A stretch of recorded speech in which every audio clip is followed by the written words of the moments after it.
The Wonders don't care, shout three of the group. We don't give a damn, answers the last one, and they press on like that 10, 20 times, back and forth, but as with the verses, the double chorus is opposed to itself. The three singers hard and certain, their chant never varying in tone or speed. The isolated voice hard too at first, then mournful, then despairing, then leaving the cadence as the other side of the chorus marches on in lockstep. That single voice rises, twists almost out of the music, discovers hints of a melody in the banging rhythm, abandons the melody, and turns into a scream that comes from deep in the body, then buries itself in a greater noise.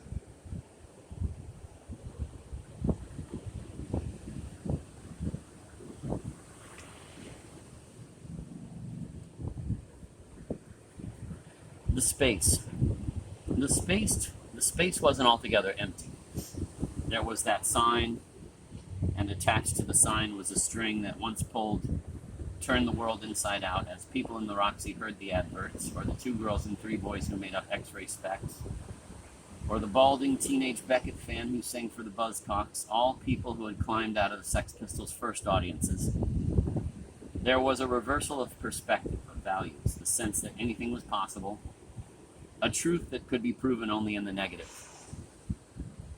What had been good, love, money, and health, was now bad. What had been bad, hate, mendicity, and disease, was now good. The equations ran on, replacing work with sloth, status with reprobation, fame with infamy, celebrity with obscurity, professionalism with ignorance, civility with insult, nimble fingers with club feet, and the equations were unstable. In this new world, where suicide was suddenly a code word for meaning what you said, nothing could be more hip than a corpse. But the affluent survivors you saw on the street every day, the ones you had paid to see in concert halls the day before, were walking corpses. Punk factored the equation with the instinctive apprehension of an old argument. The only objective way of diagnosing the sickness of the healthy, Theodore Adorno wrote 3 decades earlier in Minima Moralia, is by the incongruity between their rational existence and the possible course their lives might be given by reason. All the same, the traces of illness give them away. Their skin seems covered by a rash printed in regular patterns, like a camouflage of the inorganic. The very people who burst with proofs of exuberant vitality could easily be taken for prepared corpses, from whom news of their not quite successful decease has been withheld for reasons of population policy. In other words, the only good survivor was a dead survivor.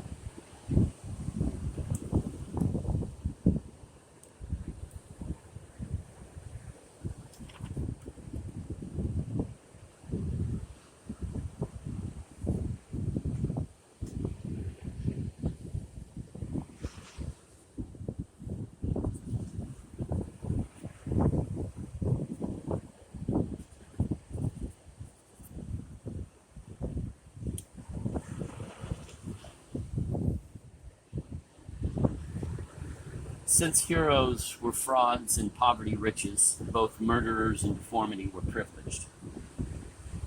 Had Myra Hindley or the Hunchback of Notre Dame entered the Roxy, the crowd would have boosted them onto the stage. Entertainment was posited as boredom, and boredom as the categorical imperative, the destroyer of values. Precisely what the new entertainer, shaking her falsity as a sign of authenticity, had to turn into something else. For an hour, for the length of a single song, just a moment within it, the source of values.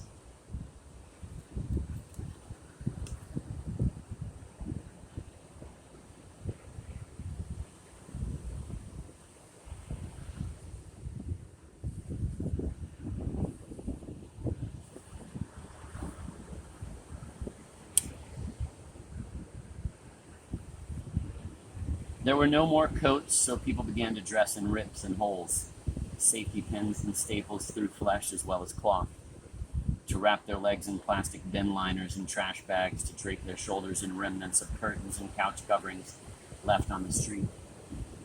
Following the lead of McLaren's designs for the Sex Pistols and the Clash,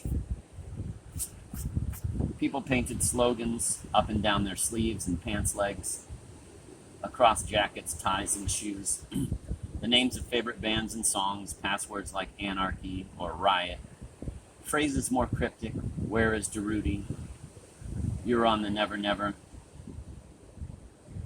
or a noisy cut-up zeitgeist. We ant-proud punks, one big mess, like something else. School's a ripoff. Straight's out of it all. Everywhere, if you don't, we will include 1/4. The whole scored with a giant X. There couldn't have been more than 100 real punks in all of England then. Laura Logic in early 77, the saxophonist for X-Ray Spex, said in 1980 of the group's first performance. Her working word was real. There was no more home, so she left hers. Left behind the pink uniform she'd worn to her good private school, which she realized too late was a mistake because it would have looked just right on stage. Along with her, the rest of the real punks, more than 100, the 2 or 3 or 10 in every town in Britain by early 77, changed the picture of social life. Punk began as fake culture, a product of McLaren's fashion sense, his dreams of glory, his hunch that the marketing of sadomasochistic fantasies might lead the way to the next big thing. The art of the critic in a nutshell, Walter Benjamin wrote in 1925-26 in One Way Street, to coin slogans without betraying ideas. The slogans of an inadequate criticism peddle ideas to fashion. This was Benjamin's careful absolutism, the pre-pop, anti-pop conviction that you can't have it both ways. It was an absolutism an anarchist gold digger like McLaren could have never shared, and didn't have to.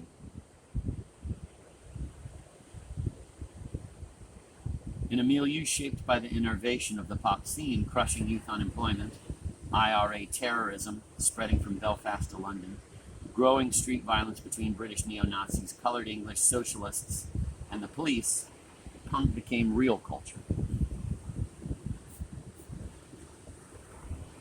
The way in which punk sound did not make musical sense made social sense. In a few short months, punk came together as a new set of visual and verbal signs. Signs that were both opaque and revelatory, depending on who was looking. By its very unnaturalness, its insistence that a situation could be constructed and then, as an artifice, escaped, the graffiti now creeping up from wrecked clothes onto faces, into slashed, dyed hair and across holes in the hair that went to the skull. Punk made ordinary social life seem like a trick, the result of sadomasochistic economics. Punk drew lines. It divided the young from the old, the rich from the poor, then the young from the young, the old from the old, the rich from the rich, the poor from the poor, rock and roll from rock and roll.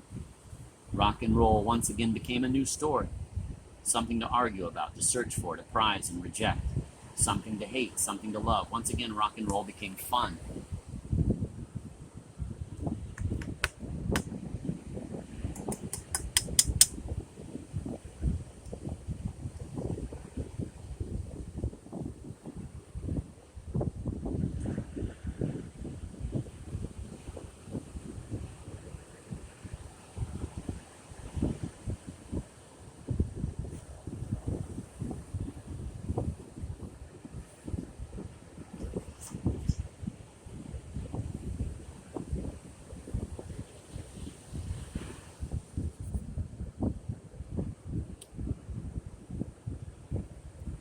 For reasons.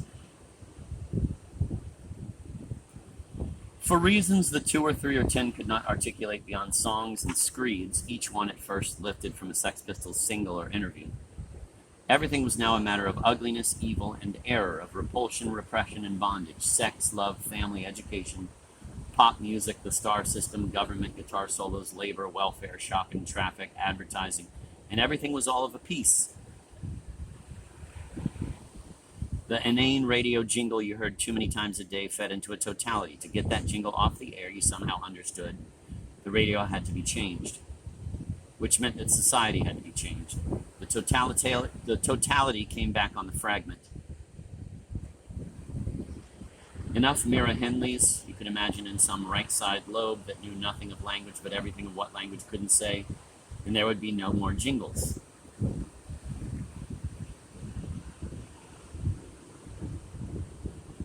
Shopping, traffic, and advertising as world historical insults integrated into everyday life as seductions. In a way, punk was most easily recognizable as a new version of the old Frankfurt School critique of mass culture.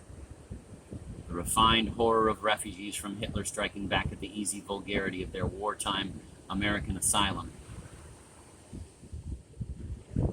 A new version of Adorno's conviction is set out in Minima Moralia, that as a German Jewish intellectual in flight from the Nazis to the land of the free, he had traded the certainty of extermination for the promise of spiritual death.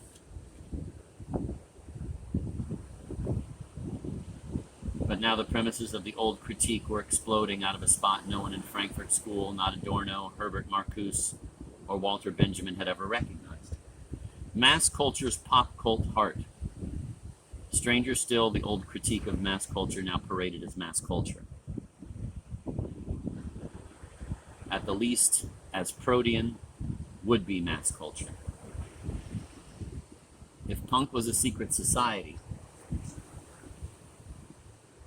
the goal of every secret society is to take over the world, just as the goal of every rock and roll band is to make everyone listen.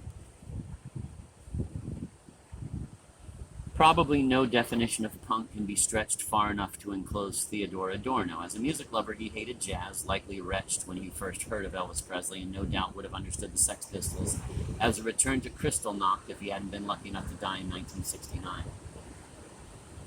But you can find punk between every other line of Minima Moralia. Its miasmic loathing for what Western civilization had made of itself by the end of the Second World War was, by 1977, the stuff of 100 songs and slogans. If in the Sex Pistols records all emotion is reduced to the gap between a blank stare and a sardonic grin, in Adorno's book all emotion is compressed into the space between curse and regret.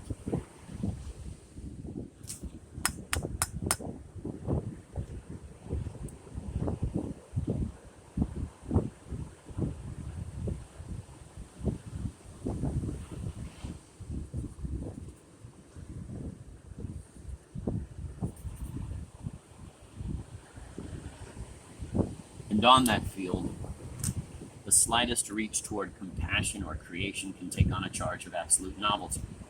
Along with every sort of fraud and swindler, negation empowers the smallest gesture.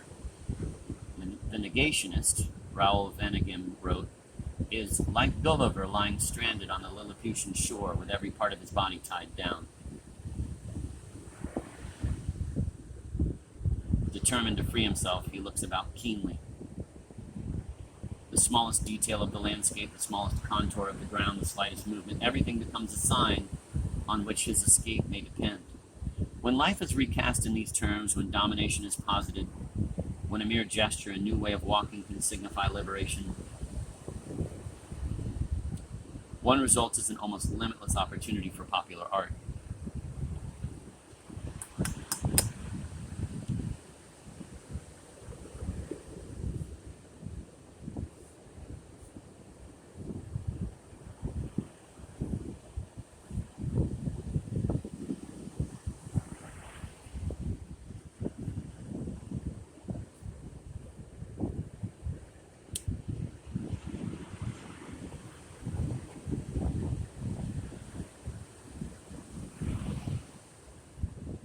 Minima Moralia was written as a series of epigraphs, of ephemeralities, each severed block of type marching relentlessly toward the destruction of whatever intimations of hope might appear within its boundaries, each paragraph headed by an impotent oath, a flat irony.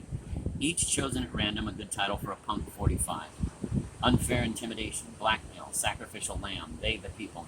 After 1977, a spoken rant LP could have been made into an album called Big Ted Says No, and it would have made perfect pop sense. And for that matter, it did. Listen to Metal Box by Pill. Johnny Rotten's post-Sex Pistols band. Read Minima Moralia as you listen and see if you can tell where one leaves off and the other begins. What Adorno's negation lacked was glee, a spirit the punk version of his world never failed to deliver. Walking the streets as pose and fashion, Adorno's prophecies were suffused with happiness, a thrill that made them simple and clear. Quote, "I am the fly," Wire sang in the Roxy. "I am the fly, I am the fly, I am the fly in the ointment." The Frankfurt School critique was rusting boilerplate by 1977, less refuted by history or better ideas than turned into an irritating jingle by having topped too many art student radical charts in the 60s. All of social life is organized from the top down through impenetrable hierarchies to make you into a receptacle for the culture that will seduce you into functioning as a robot in the economy. What was new was the impact of the change, its new sound. Now you could name it and claim it. Bits of a theory contrived before you were born rose out of the pavement and hit you in the face as if you'd fallen headfirst onto the concrete. Your face was a totality and the mirror a representation of the only totality you really knew, and the shock of recognition changed your face. Now you walk down the street with a frozen mouth that looked like a death sentence to passers-by and felt like a smile to you.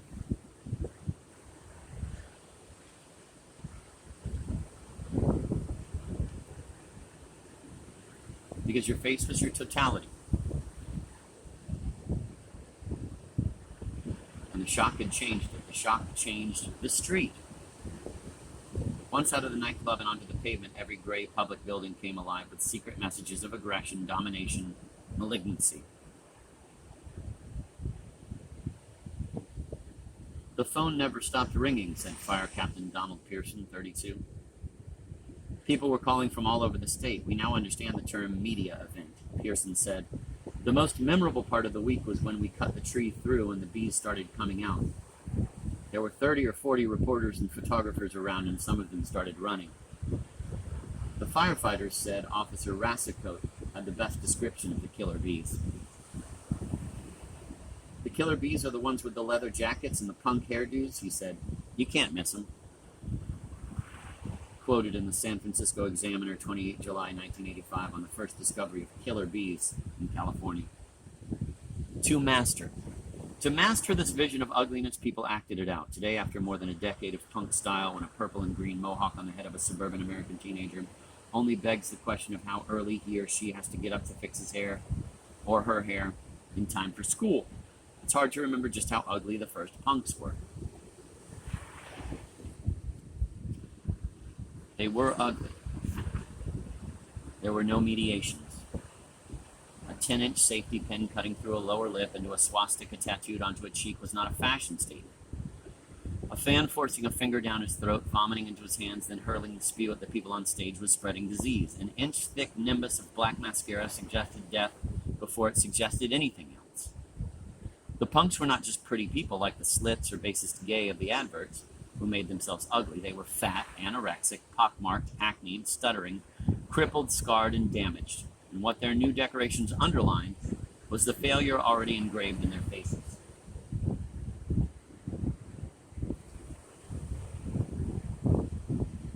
The Sex Pistols had somehow permitted them to appear in public as human beings, to parade their afflictions as social facts.